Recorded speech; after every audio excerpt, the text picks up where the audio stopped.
Hi, people. So, by chance, I switched on the television. BBC News 24 was on, or the nighttime news. I think it's BBC News 24. Boris Johnson was speaking at the UN General Assembly in New York City. I saw some segments earlier from representatives of Sri Lanka, Madagascar, and Ghana. I thought the Ghanaian president made a good speech. Um, I want to talk a bit about Johnson's speech though, because we are, of course, hosting the COP26 summit in Glasgow in November. And as with every big summit, there's always a lot of hype around it, what it may achieve or what the potential is. No doubt I'll be making more videos leading up to that. But just a few thoughts on Johnson's speech. It was very Johnsonian. You know, uh, some flippant comments. I mean, I don't. It's a very bizarre thing to see Kermit the Frog quoted by a world leader at the UN summit. It's just, welcome to 2021. Bizarre. Um, he praised Xi Jinping, which in other ways would be controversial, obviously, with the way things are with China right now. But I guess what Johnson's trying to do is shore up support for the COP26 summit. So I suppose from a diplomatic perspective, that's sensible. He praised Xi for ending financing of coal in China. Um, he also praised Imran Khan of Pakistan for pledging to plant 10 billion trees. Tree planting, I think, is an important thing, so uh, that should be done elsewhere. I saw a report yesterday about Phoenix, which is the United States' hottest city by mean temperature, and it focused on the fact that the poorer parts of the city were less shaded. So I think creating green urban spaces is very important, um, certainly for offsetting emissions, but also for more of a balancing act between the wealthy and the less fortunate, because it seems that National Geographic also had a report on Los Angeles in the print edition, showed that the poorer parts of the city had far less shade. So that's something that needs to be looked at. Um, Basically, German cities have led the way in green urban spaces, so it's something I think could be done around the world. That's definitely a big approach. In Britain, I understand our greenest city is Sheffield, but that's when I was interested in living there, when I was going to go to university there, I was doing research on various cities, and I read that at that time. Whether that still applies to Sheffield or not, I don't know. But anyway, on the issue of praising China, well, yeah, I mean, I could think of many, many reasons not to praise China, and I think the Johnsons too hesitant to criticize Beijing too often. But this is one area where we shouldn't be silent about human rights. We shouldn't be silent about what's happening with the Uyghurs, about China's malevolent influence on Western democracy, all of that.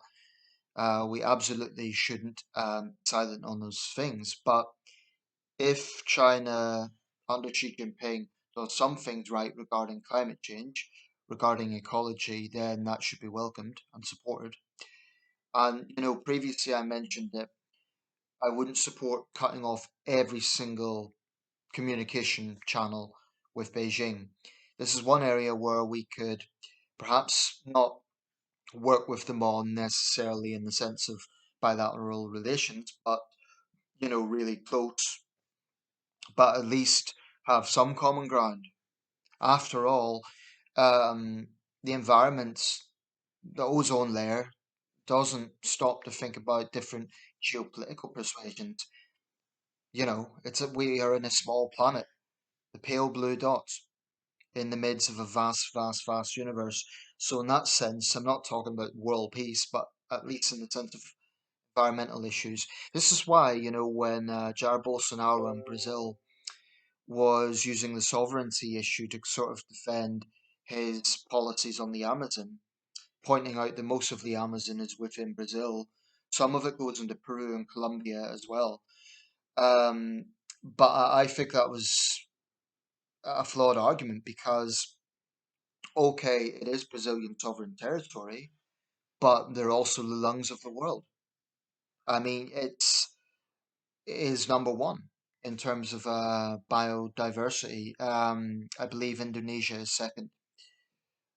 But that's why, just saying that the Amazon is our sovereignty, so the rest of the world should mind its own business. I think Bolsonaro's a terrible leader. I think he is one of the worst world leaders right now. His attitude to COVID is a disgrace. Literally millions of grieving Brazilians, millions when you count the extended families.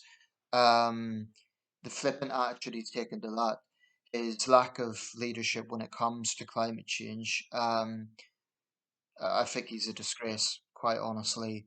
Boris Johnson in New York, very subtly, he had a side meeting with Bolsonaro. I imagine Johnson's going to be wooing a lot of world leaders leading up to Glasgow, and Bolsonaro sort of subtly rebuked it.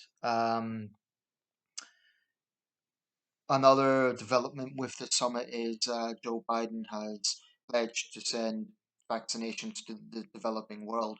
That's another big issue at this UN summit because there's a disparity in that. Um, but getting back to Johnson's speech, he mentioned the fact that we were the first industrial nation in the world. And although that was, in his view, a good thing, it moved society on from an agrarian culture. At the same time, yeah, it was the start of humanity's reliance on fossil fuels. Um, he also quoted, uh, wasn't Socrates, I think it was Pericles or one of the other Greek philosophers. I know Johnson likes doing that. But, it's a very Johnsonian speech, quite flippant at points, serious at other points. Um, if nothing else, I guess it gets attention. If he'd had a really sober speech in the style of Theresa May or David Cameron or Gordon Brown, who spoke afterwards, I guess it would still get attention on the grounds that he's the Prime Minister of the United Kingdom. But, Johnson does have a tendency to get attention that way. Um, so, there's a lot of big, big issues going on right now.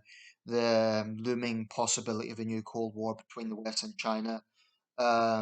Incidentally, another development was France and the United States are working to patch up relations following the fallout from the AUKUS security pact.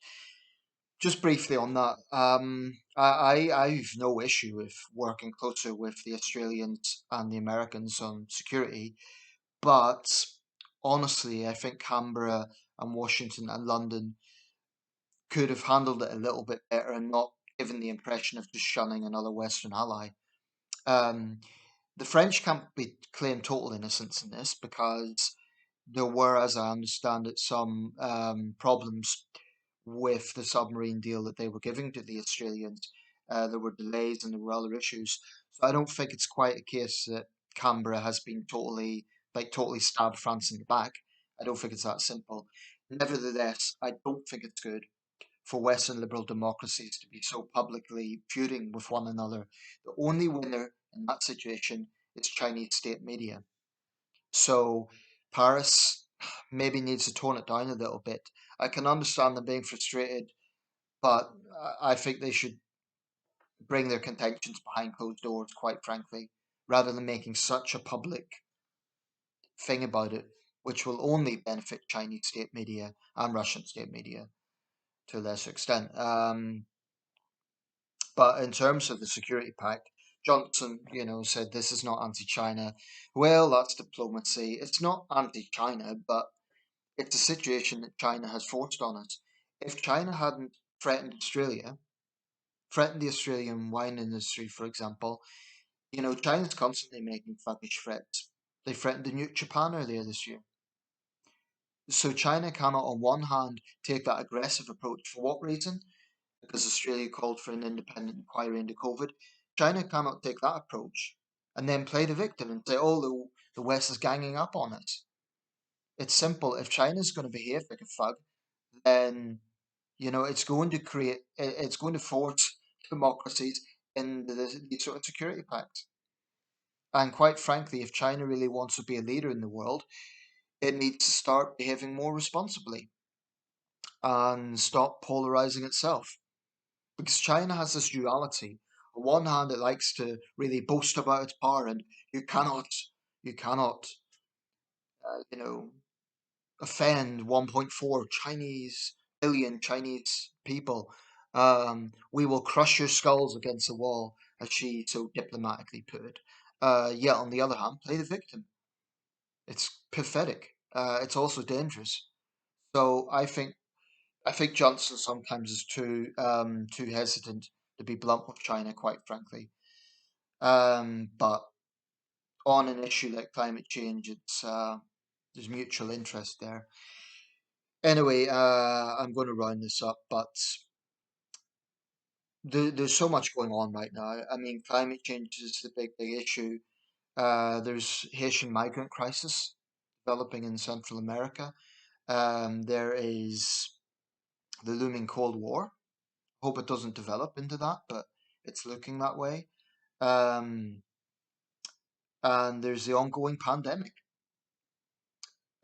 Incidentally, I do think when the majority of the United States and Britain have been vaccinated, I do think we have a moral responsibility, if we have the vaccines, to distribute them to developing countries. It's shared humanity. Um, and I think this will be a judgment of history. Of course, tapping into the politics of this, China will be distributing vaccines. I think they should. They've got a responsibility, given where this pandemic began. But they will, it's unfortunately, I don't think it should be a propaganda thing. I don't think it should be a political thing. It should be about saving lives. But unfortunately, the way the geopolitics works, China will kind of say, "Oh, look, we're helping people in developing Africa countries, and the West is holding back." So I think Biden tried to prioritize that as a as a humanitarian initiative. It needs to roll out now. I'll round this up.